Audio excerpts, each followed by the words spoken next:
देखा सर, पहले लाख, फिर बात, उसके बाद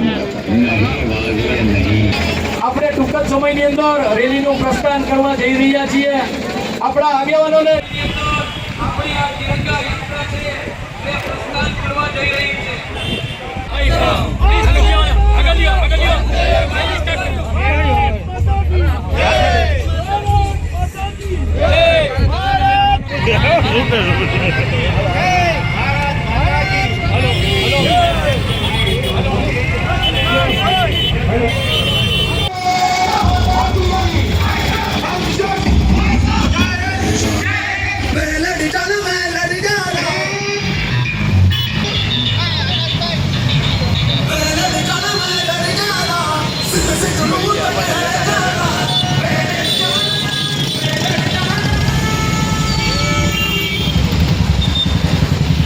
પહેલગામમાં જે ભારતીય નાગરિકો જે પર્યટકો હતા એમના ઉપર આતંકવાદી હુમલો થયો અને આ હુમલાના જવાબરૂપે ઓપરેશન સિંદૂર કરવામાં આવ્યું અને આતંકવાદીઓને મુંહતોડ જવાબ આપવામાં આવ્યો। એના સમર્થનમાં અને ઓપરેશન સિંદૂરને ની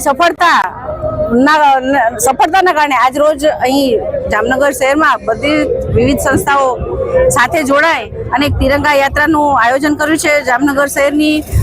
જનતા અને ખૂબ બધી સંસ્થાઓ આ તિરંગા યાત્રામાં જોડાય છે અને આપણા જે આતંકવાદી છે કે આપણો વિરોધી છે કે આપણો જે દુશ્મન દેશ છે એને એક સંદેશો અમે આ તકે આપવા માંગીએ છીએ કે જ્યારે પણ આવો કોઈ આતંકવાદી હુમલો થશે અથવા આવી જે કાર્યવાહી થશે ત્યારે જામનગર શહેરના તમામ લોકો એટલે ભારતની સમગ્ર જનતા એકજૂટ છે અને એમને સંદેશો આપવા માંગે છે કડક કે ભાઈ આવી કોઈ પણ કાર્યવાહી ચલાવી લેવામાં નહીં આવે અને એના માટે ભારતના દરેક નાગરિક અમારી સાથે।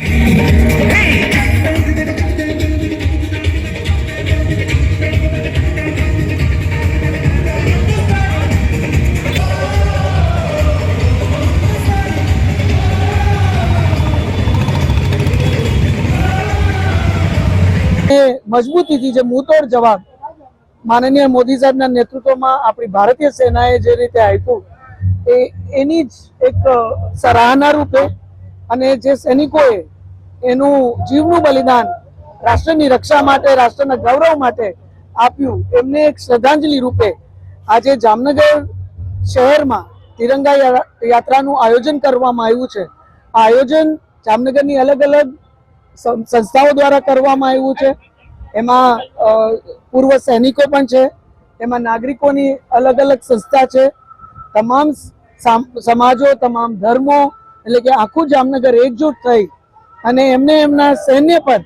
એમના ભારતીય આપણી હિન્દની ફોજ એટલે આપણા સૈનિકો ઉપર કેટલું એમને ગર્વ છે એ એમને સરાહના કરવા, એમને સેલ્યુટેશન કરવા, એમને એક સલામી આપવા માટે અહીંયા બધું એકત્રિત થયું છે। અને જે વીર શહીદો આ આખા ઓપરેશન દરમિયાન જે શહીદ થયા રાષ્ટ્રની રક્ષા માટે, રાષ્ટ્રના ગૌરવને જાળવવા માટે, એમને શ્રદ્ધાંજલિ આપવા માટે થઈ આ આખું આયોજન છે। આયોજનમાં તમે ઉત્સાહ જોઈ શકો છો કે નાગરિકોમાં, આગેવાનોમાં, બધા અલગ અલગ સંસ્થાના પ્રતિનિધિઓમાં એટલો એક ઉત્સાહ છે। આમાં કોઈને કેવું નથી પડ્યું કે આ યાત્રામાં ભાગરૂપ રહ્યો, સ્વયંભૂ એ બહેનો હોય, ભાઈઓ હોય, યુવાનો હોય, એ તમામ ખૂબ મોટી સંખ્યામાં ઉમટી પડ્યા છે અને માત્ર એક જ જજ્બા સાથે, એક જ વિચાર સાથે કે ભારત સામે કોઈ આંખ ઊંચી કરીને જોશે કે ભારત ઉપર કોઈ આપદા આવશે તો સમગ્ર ભારત એક છે અને ભારત એનો મુંહતોડ જવાબ આપશે। આ બદલતું ભારત છે અને હવે ભારત કોઈ પણ જાતની આવી વાત, આવું ખાસ કરીને આતંકવાદ ને સહન નહીં કરે અને માનનીય મોદી સાહેબના નેતૃત્વમાં જે પ્રકારે એક મજબૂત જવાબ આપણા સૈન્ય દળે આપ્યો છે, આપણા સૈનિકોએ આપ્યો છે।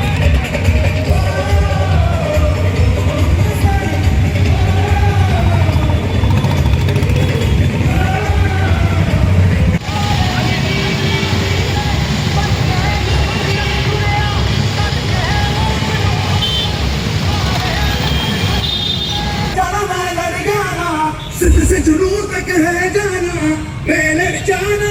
पहले